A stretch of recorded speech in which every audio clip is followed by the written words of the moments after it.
estando vós mortos em vossos delitos e pecados, nos quais andastes outrora, segundo o curso deste mundo, segundo o príncipe da potestade do ar, do espírito que agora atua nos filhos da desobediência, entre os quais também todos nós andamos outrora, segundo as inclinações da carne, fazendo a vontade da carne e dos pensamentos. E éramos, por natureza, filhos da ira, como também os demais. Mas Deus, sendo rico em misericórdia, por causa do grande amor com que nos amou, e estando nós mortos em nossos delitos, vos deu vida juntamente com Cristo, pela graça sois salvos. E juntamente com Ele nos ressuscitou e nos fez assentar nos lugares celestiais em Cristo Jesus, para mostrar nos séculos vindouros a suprema riqueza da sua graça, em bondade para conosco em Cristo Jesus. Porque pela graça sois salvos, mediante a fé, e isso não vem de vós, é dom de Deus. Não de obras, para que ninguém se glorie, pois somos feituras dele, criados em Cristo Jesus para boas obras, as quais Deus de antemão preparou para que andássemos nela. Amém. Deus aplique a sua palavra em nossos corações, meus irmãos. O presbítero Gutenberg já orou por nós. E, meus irmãos, acho que como a maioria aqui sabe, eu sou de Manaus, eu sou manauara. E lá, todos os anos, tinha o congresso da Transmundial, que eram os três pastores principais, que era o de saudosa memória, o pastor Russell Shedd, que, dispensa comentários, Luiz Saião e Itami Neves. E todos os anos eu participava desse congresso. E o pastor Russell Shedd, certa feita, ele falou algo que chamou muito a minha atenção e até hoje eu não esqueci mais. Ele disse que o pecado, meus irmãos, não trouxe uma doença, não trouxe um resfriado, uma febre ou alguma coisa do tipo. O pecado matou o homem. Matou o homem espiritualmente. Separou o homem eternamente de Deus. Então, o homem, como o apóstolo Paulo disse, nós estávamos mortos em nossos delitos e pecados. E a história nós já sabemos, Deus criou o homem perfeito, em um lugar perfeito, e ele olhou para o homem e disse, olha, de todos os frutos aí, de todas as árvores você pode comer, só não pode comer daquela árvore ali, que dá a ciência do bem e do mal, porque no dia em que você comer, certamente morrerás. Então foi o que aconteceu, nós já sabemos da história, nós já sabemos o que aconteceu, e que a raça humana caiu em total desgraça, morrendo espiritualmente e estando separado eternamente de Deus. Conta-se uma história também de um grande homem de Deus, um pastor lá de Manaus, pastor Frederico O. Era um pastor irlandês que veio da Irlanda ser missionário no Amazonas. Muitos anos ele foi missionário. E certa feita ele estava em um velório, e ele começou a conversar com o morto. O pastor começou a conversar com o morto. Começou a conversar, a balbuciar. E um homem olhou aquilo e achou aquilo ali estranho, E aí ele chegou para o pastor, pastor, ele está morto, ele não ouve, ele não fala mais, ele não vai esboçar mais nenhuma reação. E o pastor Frederico O prontamente olhou para aquele irmão e disse, irmão, não sei, homem, não sei se ele era irmão, olhou para aquele homem e disse, ele está morto igual a você. Então, o homem sem Cristo, ele está nessa condição de morto em seus delitos e pecados. Ele não tem absolutamente nenhuma condição de se voltar para Cristo por suas próprias forças, porque ele está morto. Ele não está resfriado, ele não está com febre, ele não está com Covid, ele está simplesmente morto. E só uma ação soberana, uma ação divina do Senhor nosso Deus, para trazer de volta à vida aquele que está morto. Então, meus irmãos, baseado nessa pequena introdução que eu dei aqui, hoje nós vamos meditar na palavra de Deus baseado no seguinte tema, da morte para a vida. É um tema simples, da morte para a vida. Eu entrei no carro junto com meu filho Isaac, ele falou, pai, tu vai todo de preto. Eu falei, é porque eu vou falar sobre a morte hoje. Ele falou, vixe, Eu não quero ir mais não, ele falou. Eu falei, não, mas é uma coisa boa, é da morte para a vida, tá? A solução para o problema do mais vil e perverso pecador. A solução para aquele que está morto em seus delitos e pecados. Nem tudo está perdido, meus irmãos. Graças a Deus por isso. Então, meus irmãos, nós estamos aqui diante da epístola de Paulo aos Efésios, né? E essa carta, essa epístola, ela é maravilhosa, porque Paulo ele começa com o louvor inicial, glorificando a Deus pelo seu plano relativo aos santos, no tocante à redenção por Jesus Cristo e à obra do Espírito Santo. Então ele começa louvando, né? Louvando, agradecendo a Deus pelos seus feitos. E ele vai louvando e vai proferindo palavras de louvores a cada uma pessoa da Trindade. Porque na salvação, quando Deus opera a salvação em nós, a Trindade, cada pessoa da Trindade, ela tem, né, essa participação na salvação do pecador. Então note comigo que o próprio apóstolo Paulo ele usa essa expressão para o louvor da sua glória 3 vezes, direcionado à Santíssima Trindade. Você vê aqui no verso 6, ele vai dizer, primeiro no verso 3, né, ele vai dizer, bendito Deus e Pai de nosso Senhor Jesus Cristo, que nos tem abençoado, bendito Deus e Pai, ele fala. Aí no verso 6 ele vai dizer, para o louvor da glória de sua graça. Aí mais embaixo ele vai dizer, no que eles concedeu no verso 6, gratuitamente no amado, no qual temos a redenção, pelo seu sangue, a remissão dos pecados, segundo a riqueza da sua graça. E aí ele vai, aqui no verso 9, do beneplácito, como propuseram em Cristo, e no verso 12 ele vai dizer, a fim de sermos para o louvor da sua glória. Primeiro, louvor a Deus Pai, segundo, louvor ao Deus Filho, e no verso 14, ele vai dar louvor ao Espírito Santo.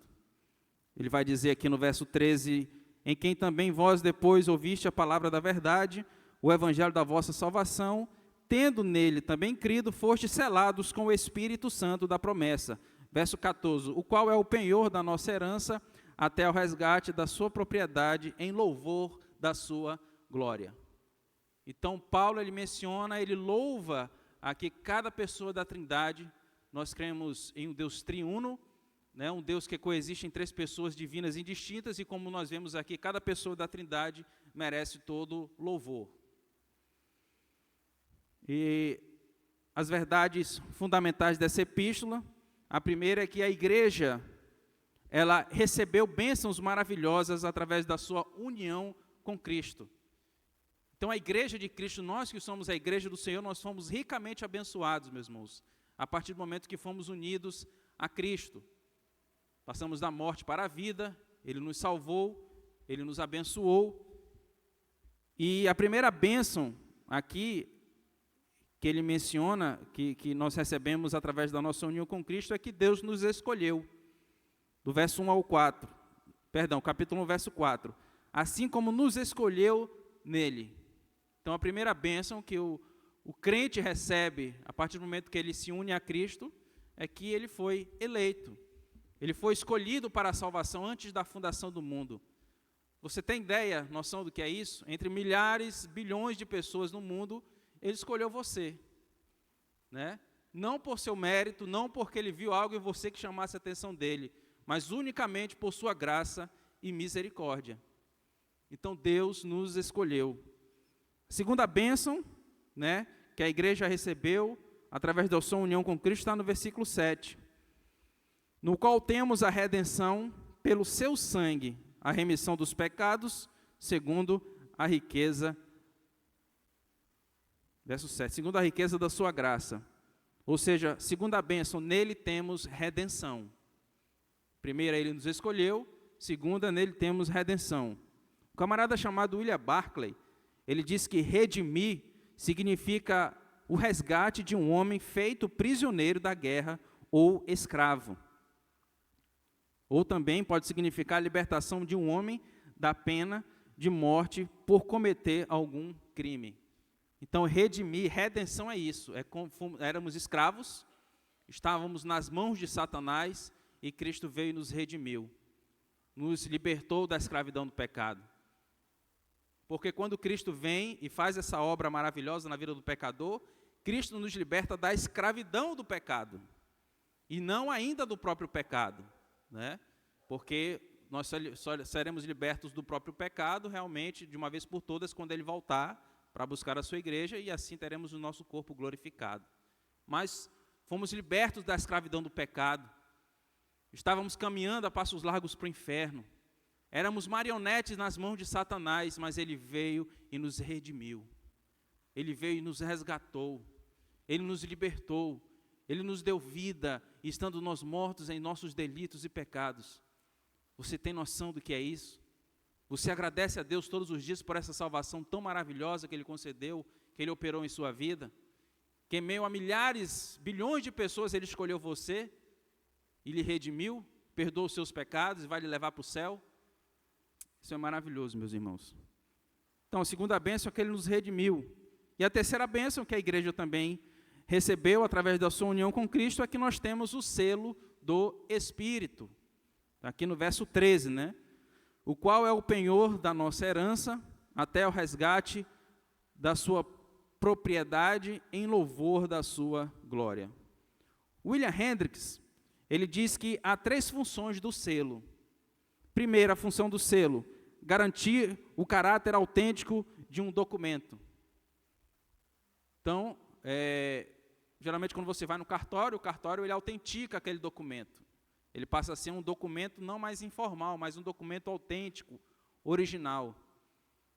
E não é diferente comigo e com você. Nós somos selados pelo Espírito. Fomos autenticados pelo Espírito. Somos propriedade exclusiva dele. Então, a primeira função do selo é garantir o caráter autêntico de um documento. A segunda função de um selo, marcar uma propriedade.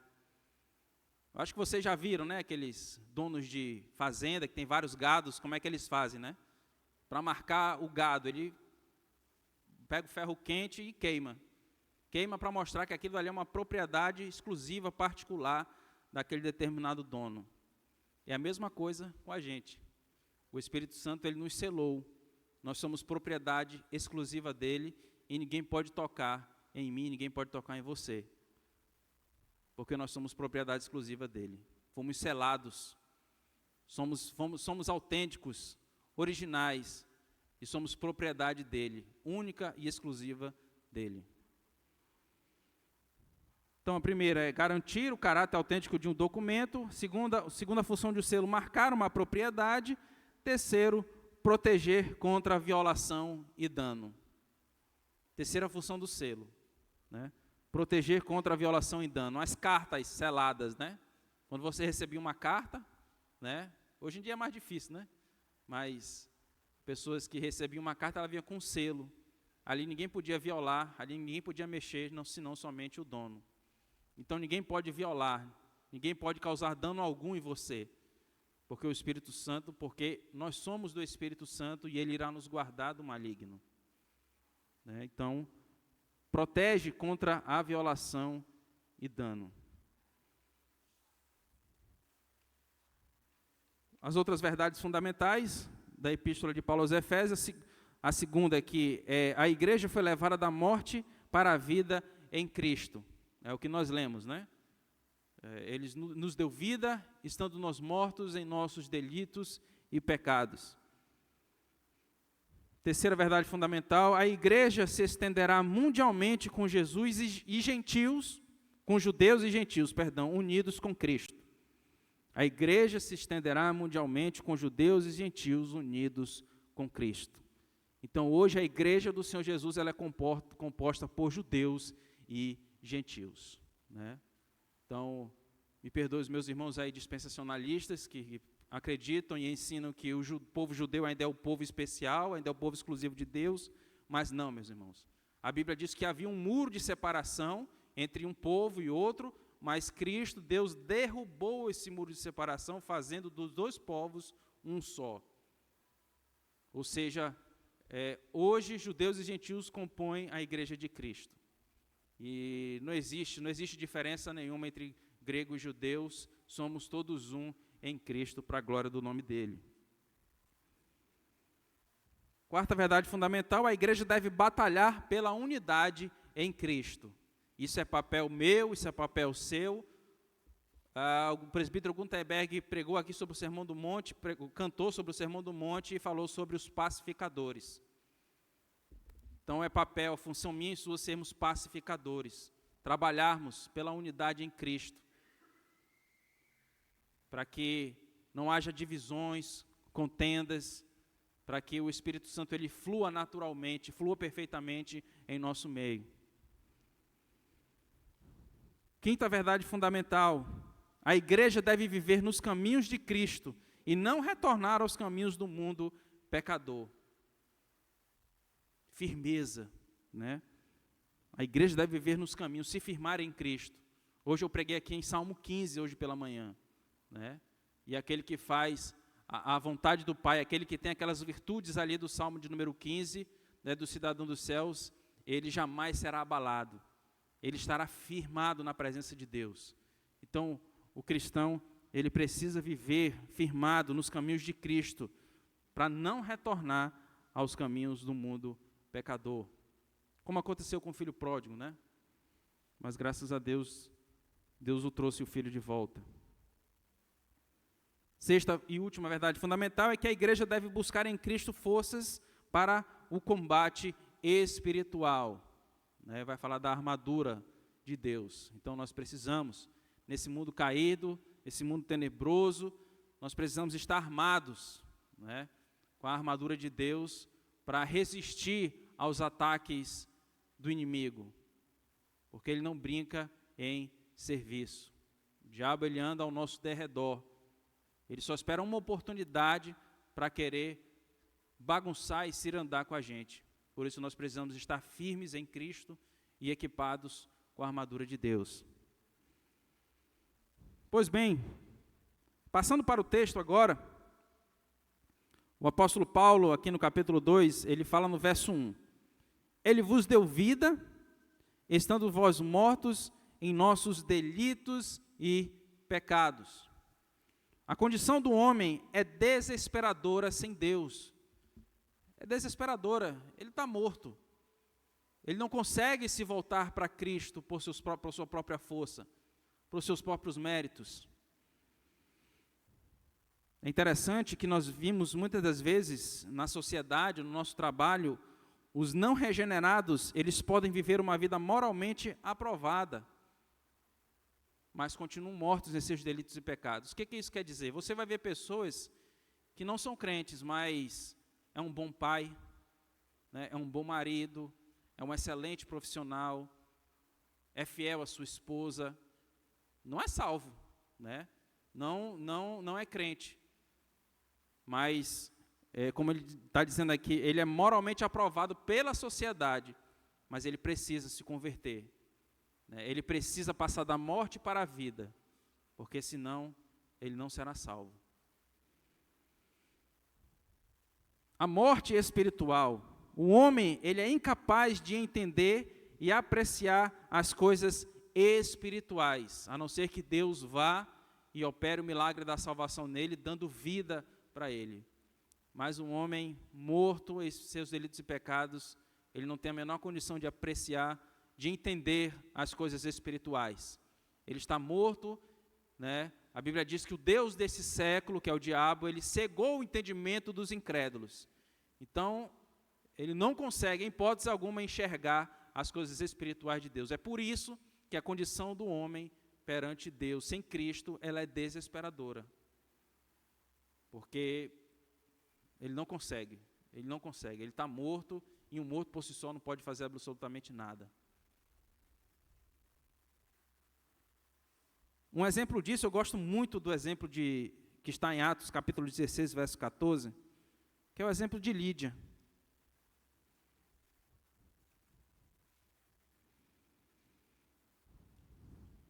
Atos 16, 14. Paulo vai, né, na sua segunda viagem missionária, ele vai para Filipos, e ali ele vai para a praia e começa a pregar aquelas mulheres, e havia ali uma mulher chamada Lídia, que estava atenta ao que o apóstolo Paulo pregava. E aqui no verso 14, ele vai dizer assim, ó, certa mulher, chamada Lídia, da cidade de Tiatira, vendedora de púrpura, temente a Deus, nos escutava. Olha só o que a Escritura ela vai dizer. O Senhor lhe abriu o coração para atender as coisas que Paulo dizia. Então, o Senhor lhe abriu o coração. Não foi ela que abriu. Não foi ela que quis abrir. Ela não abriu por sua própria vontade. Foi o Senhor que lhe abriu o coração. Isso mostra o quê? Que o coração do pecador está lacrado. Tem um cadeado, está avesso a Deus. Ele não consegue, em hipótese alguma, se voltar para Deus. Se Deus, em sua soberania, não vier e não abrir o coração, o entendimento do eleito, ele não consegue se voltar para Cristo em hipótese alguma. Então o Senhor lhe abriu o coração. O Senhor abriu o meu coração, o Senhor abriu o seu coração, o seu entendimento. Então a salvação é um ato soberano e exclusivo de Deus, que Deus opera em seus escolhidos, para que a luz do Evangelho de fato transforme as nossas vidas. Mas é Ele quem faz, é Ele quem toma iniciativa, é Ele que resgata o seu eleito. Nós, por si só, não podemos, não conseguimos fazer absolutamente nada.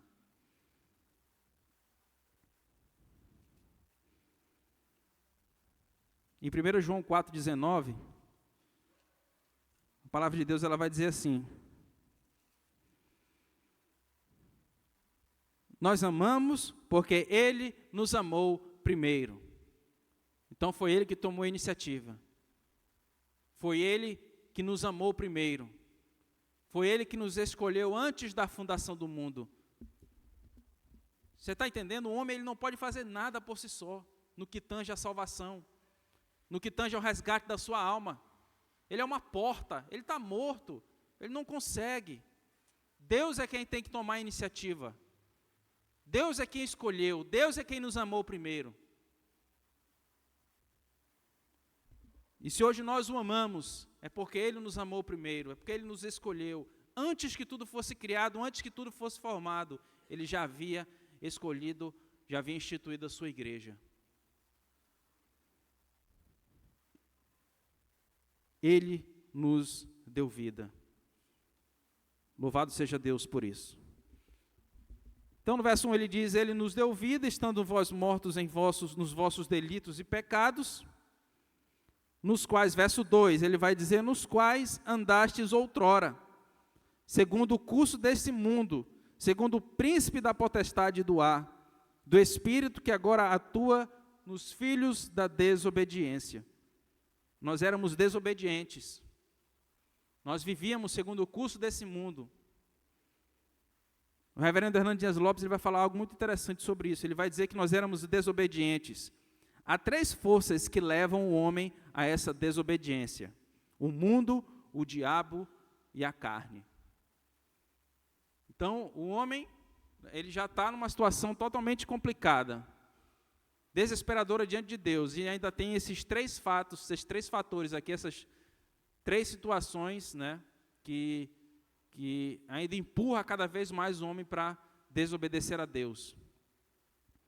O mundo é o sistema que pressiona as pessoas a se conformar com seus valores. A palavra mundo aqui, na Bíblia, meus irmãos, ela é uma palavra chamada, uma palavra polissêmica, né? Ela tem vários significados.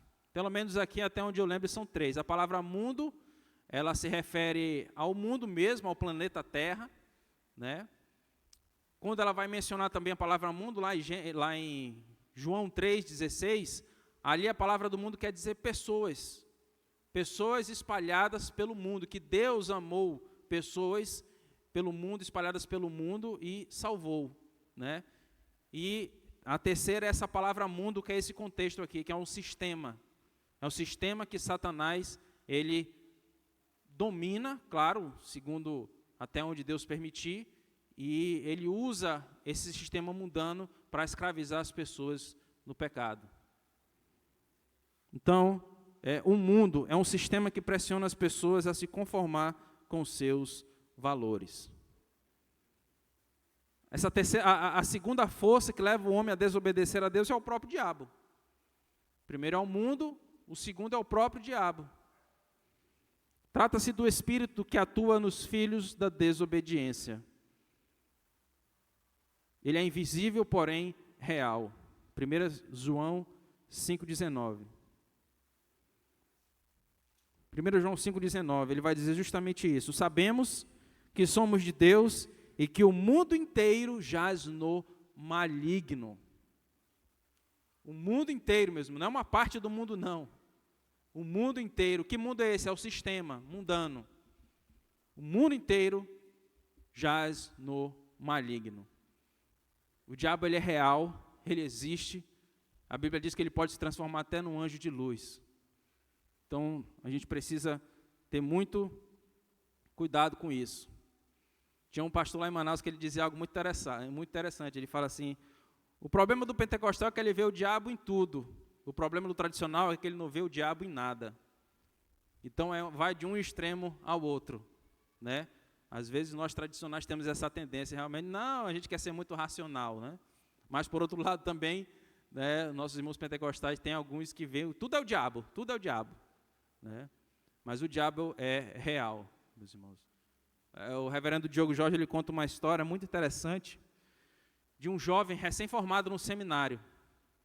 Ele se formou e foi ser avaliado pelo presbitério. E aí ele chega naquela avaliação, só que esse jovem, ele recém-formado, ele era liberal. Ele era um teólogo liberal, ele não acreditava que a Bíblia era a palavra de Deus, né?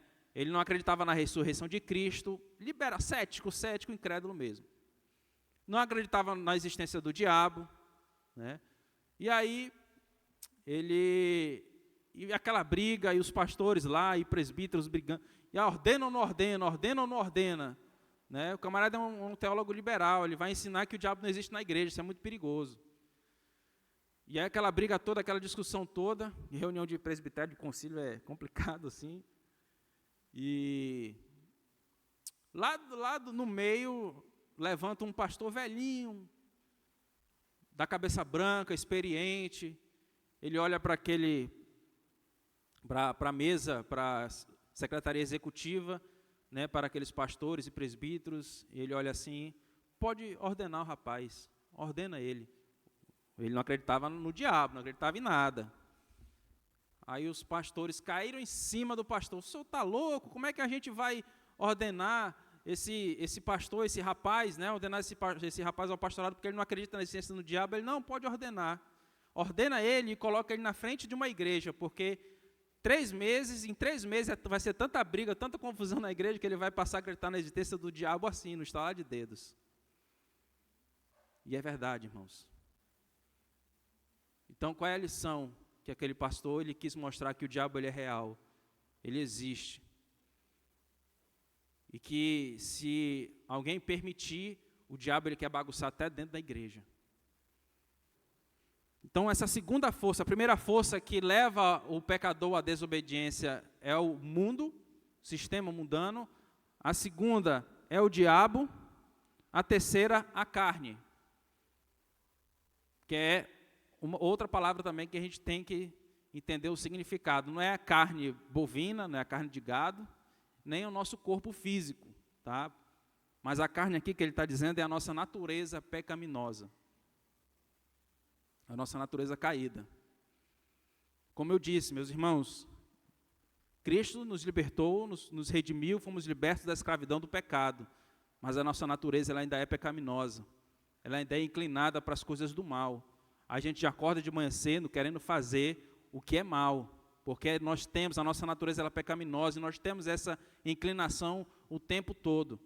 A gente levanta querendo fazer o mal, a gente vai deitar, deita para dormir à noite querendo fazer o mal.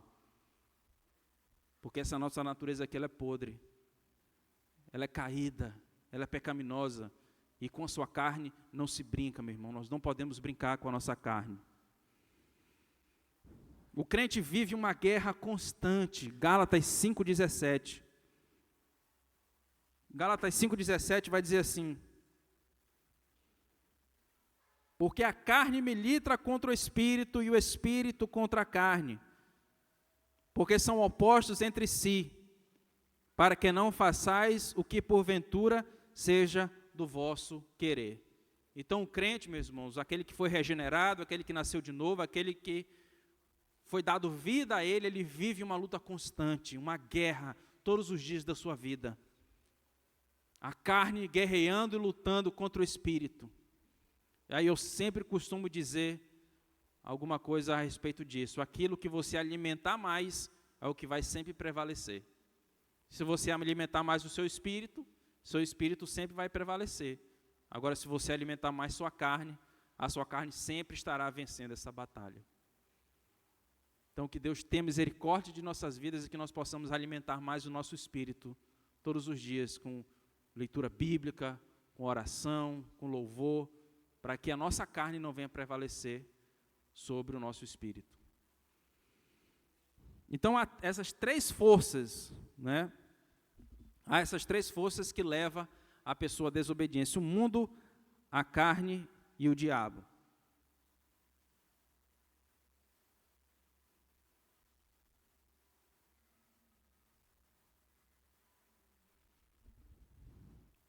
Então, no verso 2, no verso 3, ele vai dizer assim: entre os quais também todos nós andamos outrora, segundo as inclinações da carne, fazendo a vontade da carne e dos pensamentos, e éramos por natureza filhos da ira, como também os demais. Filhos da ira. O que isso quer dizer? Que a pessoa já nasce pecadora. O homem, quando nasce, ele já é por natureza filho da ira, ele já nasce com um débito, né? Ele já nasce em débito com Deus. Salmo 51, verso 5, o próprio salmista ele vai dizer algo muito interessante em relação a isso.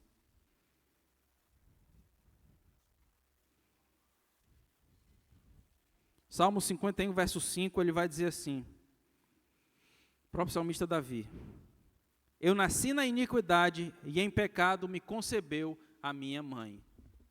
Então o ser humano ele já nasce em pecado, ele já nasce filho da ira, e só Cristo para poder resolver esse problema na vida do pecador. Salmo 58, 3.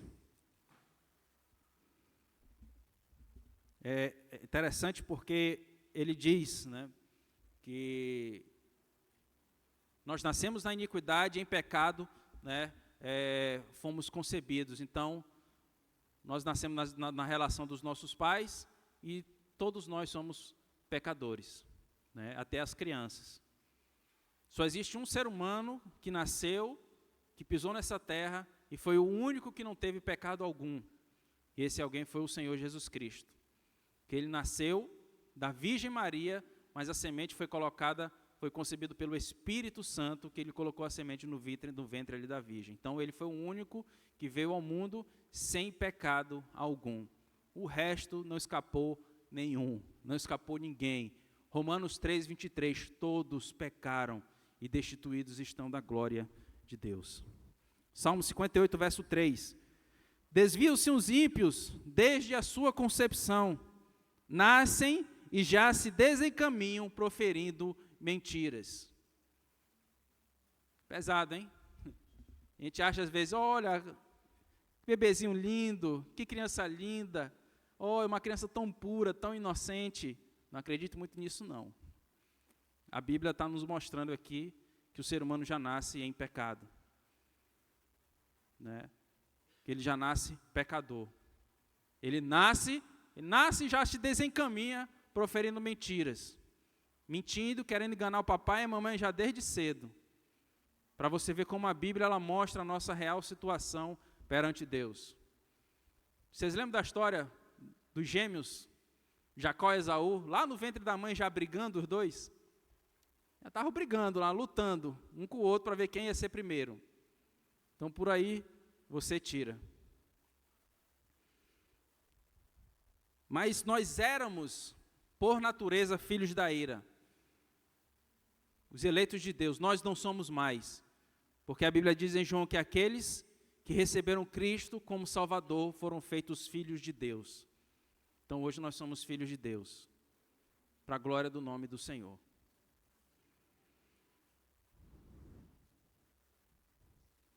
Verso 4, ele vai dizer assim: mas Deus, sendo rico em misericórdia, por causa do grande amor com que nos amou, e estando nós mortos em nossos delitos e pecados, nos deu vida juntamente com Cristo. Pela graça sois salvos. Paulo falou sobre a ira de Deus neste versículo. Até o verso 3, Paulo ele vai falar sobre a ira de Deus. Tá? Ele fala sobre a ira de Deus. A partir aqui do verso 4, ele vai falar sobre o amor de Deus. Então, é algo que é maravilhoso. Porque como eu falei hoje de manhã, essa teologia hoje em que estão pregando e ensinando, né, que Deus é amor, que Ele te aceita como você é, não é bem assim não, meu irmão.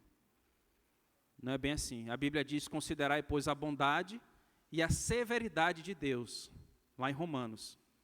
Tá? A Bíblia diz que Deus é amor, Ele ama os seus eleitos, os seus escolhidos, mas Ele é um Deus severo para aqueles que praticam iniquidade. Eu tenho a seguinte visão, não sei se os irmãos vão concordar comigo, mas o meu filho Isaac uma vez perguntou: pai, Deus ama os ímpios? Eu falei: não, Ele não ama os ímpios, Ele ama os seus eleitos. Ele não ama os ímpios, porque lá nos Salmos, Salmo de número 5, a Bíblia diz que Ele aborrece. A palavra aborrecer ali quer dizer odiar mesmo. Ele odeia a todos os que praticam iniquidade. Está aqui, irmãos, a Bíblia diz que o ímpio ele é por natureza filho da ira. A Bíblia diz lá que a ira de Deus ela está sobre os rebeldes, aqueles que não obedecem a sua palavra. Então o pecado ele ofende profundamente a Deus, então ele não pode amar aquele que desobedece a sua palavra, porque ele é justiça.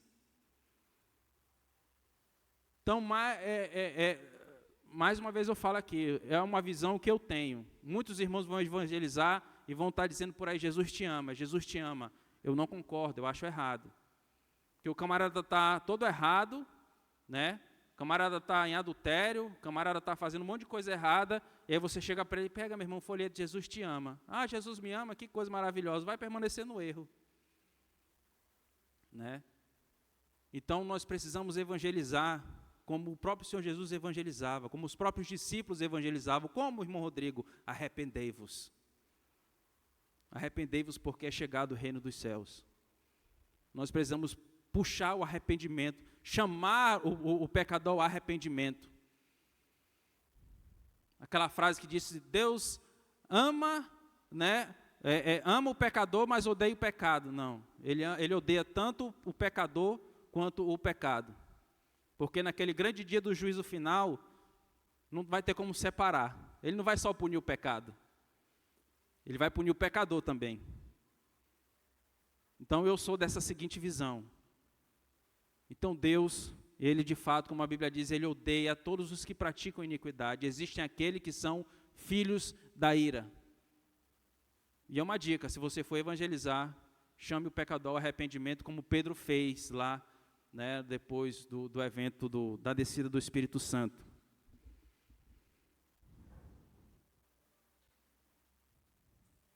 Então aqui ele começa a falar do amor, né, de Deus. Ele fala: mas Deus, sendo rico em misericórdia, por causa do grande amor com que nos amou. Grande amor. Ele vai falar sobre o amor de Deus. Por natureza, Deus é amor. 1 João 4,16.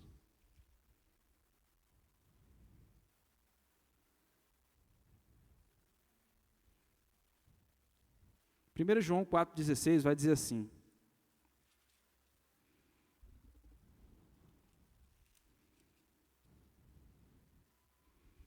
e nós conhecemos e cremos no amor que Deus tem por nós. Deus é amor. E aquele que permanece no amor, permanece em Deus e Deus nele. Então Deus, por sua essência, Ele é amor, Ele ama os seus eleitos, incondicionalmente. João 3,16, Deus amou o mundo de tal maneira. Irmãos, Deus ele não tinha obrigação de salvar ninguém. Ele não tinha obrigação de salvar ninguém. Nem a mim, nem a você. Lembra da história que eu contei lá do Éden? Ele avisou. Ele disse que não era para comer daquela árvore, mas foram e comeram. Ele poderia muito bem, se ele jogasse todo mundo aqui no inferno, ele seria justo do mesmo jeito. Ele estaria sendo justo do mesmo jeito. Ele não tem obrigação de salvar ninguém. Mas por causa do grande amor com que Ele nos amou, Ele nos deu vida estando nós mortos. Você tem ideia, você tem noção do que é isso? Eu e você estávamos caminhando a passos largos para o inferno. E Deus te escolheu, te chamou eficazmente. Por que Ele fez isso? Porque Ele é gracioso, porque Ele é misericordioso. Nos seus eleitos, Ele mostra a sua graça e sua misericórdia. Nos não eleitos, a sua justiça. Então, e aí vem, né, o texto áureo da Bíblia, que muitos conhecem, João 3,16, que Deus amou o mundo de tal maneira. O contexto ali é a conversa, né, que Nicodemos vai ter com o próprio Senhor Jesus. E na cabeça, na visão dos judeus, a salvação era só para eles, só eles que tinham direito à salvação. Mas aí Jesus quebra o argumento dele, vai dizer, não, Nicodemos, Deus amou o mundo de tal maneira. Deus amou o grego, Deus amou o judeu, Deus amou o europeu, Deus amou o africano, Deus amou o asiático, por conta do grande amor, porque em sua essência Deus é amor.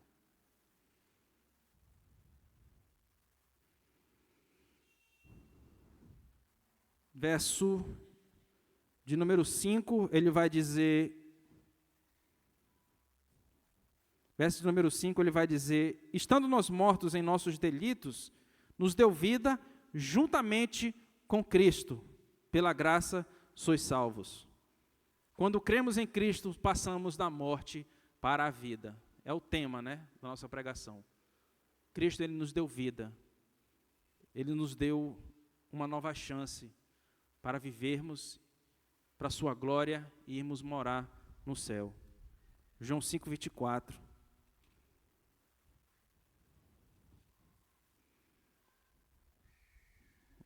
Esse texto é fantástico. João 5:24 vai dizer assim: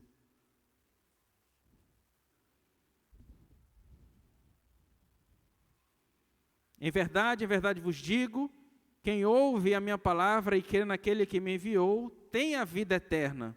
Não entra em juízo, mas passou da morte para a vida. Louvado seja o nome do Senhor. Quem crê em Cristo não entra em condenação, mas passa da morte para a vida. A Bíblia diz que nenhuma condenação há mais para os que estão em Cristo Jesus. Verso 6, ele vai dizer, e juntamente com ele nos ressuscitou e nos fez assentar nos lugares celestiais em Cristo Jesus. Aqui, segundo a visão do reverendo Hernando Dias Lopes, é que nós fomos exaltados. 3 fases da exaltação de Cristo: ressurreição, ascensão e o assentar-se no trono. E segundo a visão do reverendo Hernando Dias Lopes, essa sequência ela se repete também na vida dos eleitos.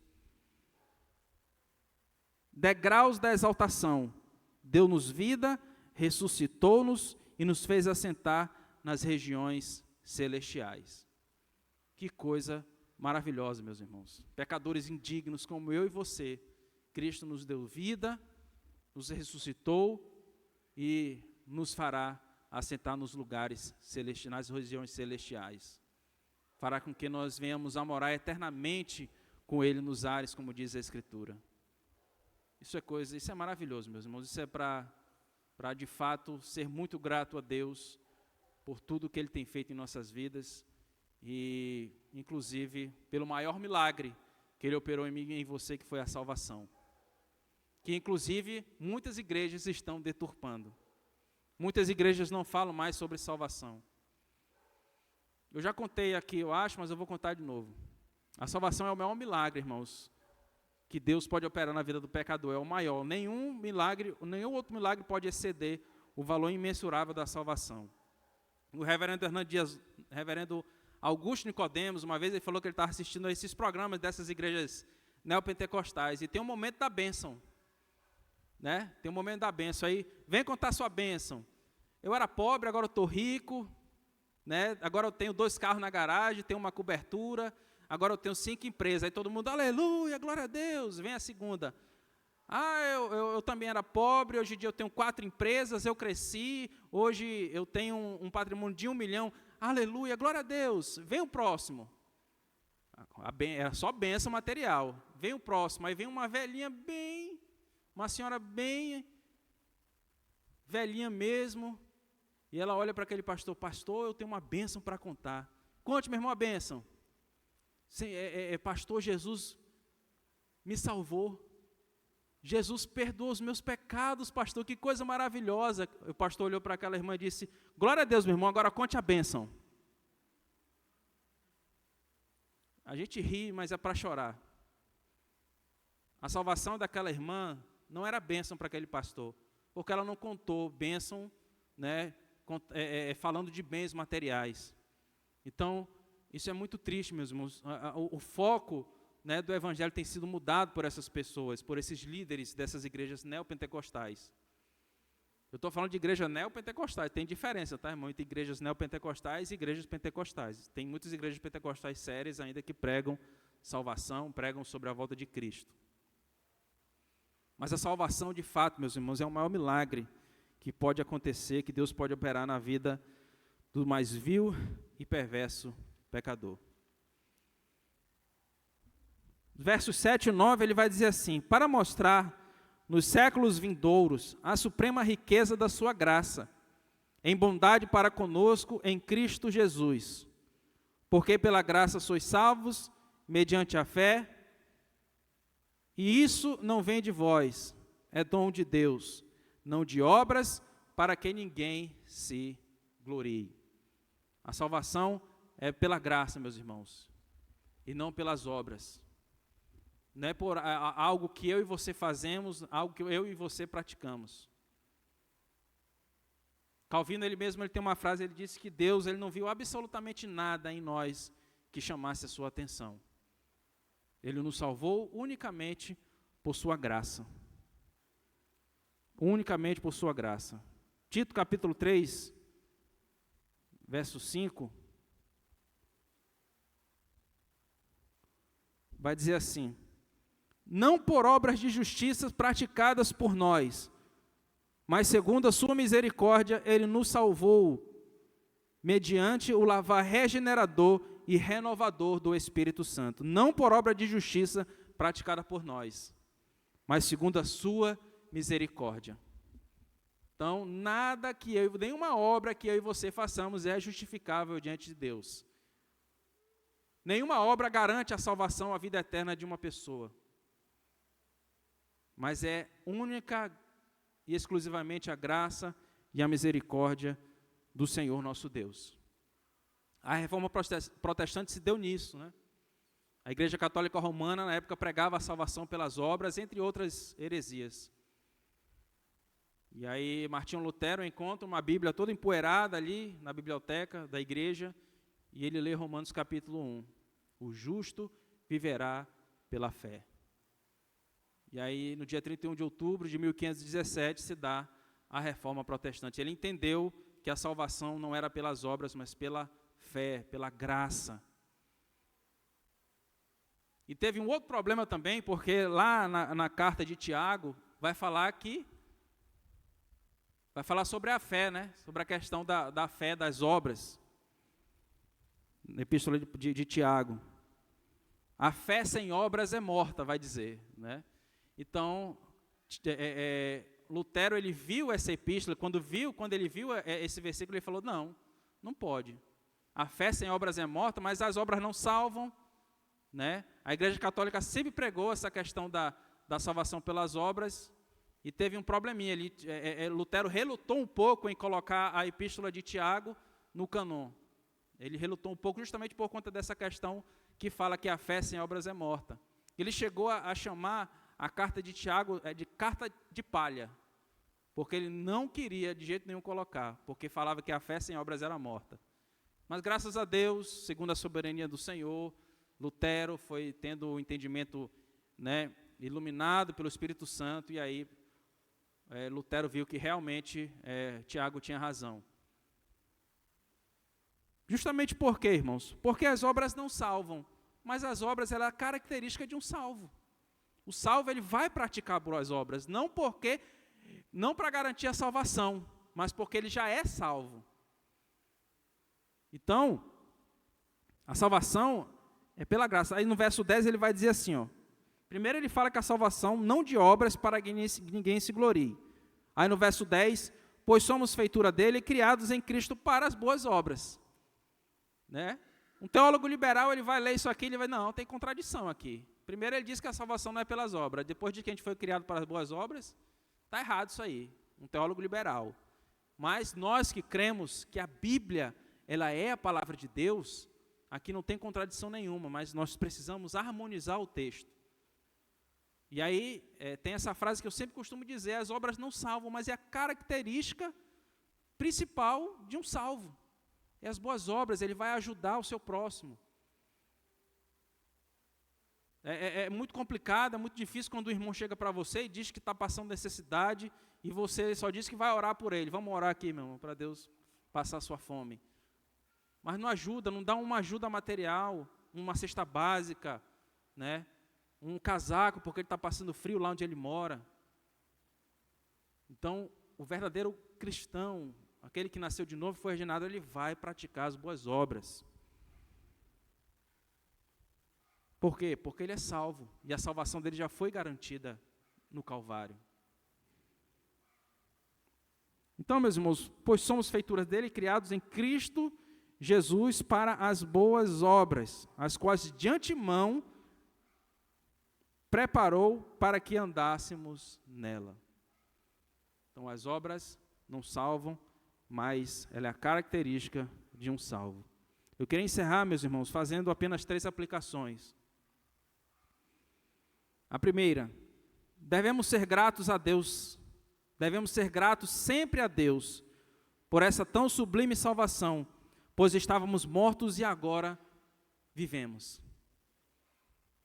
Então, meus irmãos, em meio a bilhões de pessoas, Deus escolheu você.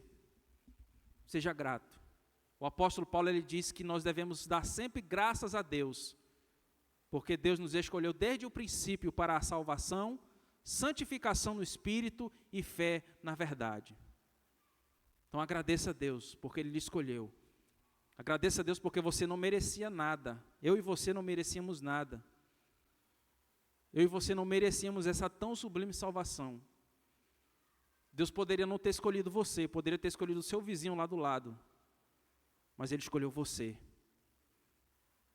para lhe presentear com a vida eterna e lhe levar para o céu. Eu sei que a doutrina da eleição ela traz muita confusão na cabeça das pessoas, mas mude o sentido da pergunta, eu sempre costumo dizer aqui. Em vez de você estar perguntando, Deus, por que o Senhor escolheu fulano e não ciclano? Pergunte para Deus, Senhor, por que eu? Porque o Senhor me escolheu, eu era o pior lá da rua de casa. Eu falo por mim mesmo, né? Eu era um jovem completamente promíscuo, vivia longe de Deus, eu não nasci no lar evangélico, me converti com 22 anos, e fazia muita coisa errada que desagradava a Deus, mas Deus me escolheu. Lá na rua de casa tinha vários pais de família, né? Homens honestos, que amavam suas famílias, mas Deus me escolheu. Um jovem, vivia na sarjeta, né? Mas Deus me escolheu. E eu não vou ser grato a Deus por essa tão grande salvação? Segunda aplicação. Devemos falar sempre do amor do Pai para todos, a fim de que os eleitos sejam vivificados assim como nós fomos. Evangelizar. Não está escrito na testa de ninguém quem é eleito. Fulano é eleito, fulano não. Não está escrito na testa. É por isso que a nossa obrigação é evangelizar e pregar o evangelho a todos. Para que acontecer como aconteceu com Lídia, né? O apóstolo Paulo pregando para ela, Deus abriu o entendimento dela para que ela cresça no evangelho. A fé vem pelo ouvir a palavra de Deus. Então nós precisamos evangelizar aquele colega lá no trabalho, evangelizar os nossos vizinhos, os nossos familiares, para que um dia Deus possa chamá-lo eficazmente. Terceira e última aplicação, devemos praticar as boas obras, não para garantir nossa salvação, mas porque ela já foi garantida por Cristo na cruz do Calvário. Então é isso, meus irmãos. Deus abençoe, Deus aplique a sua palavra em nossos corações, e vamos ficar de pé.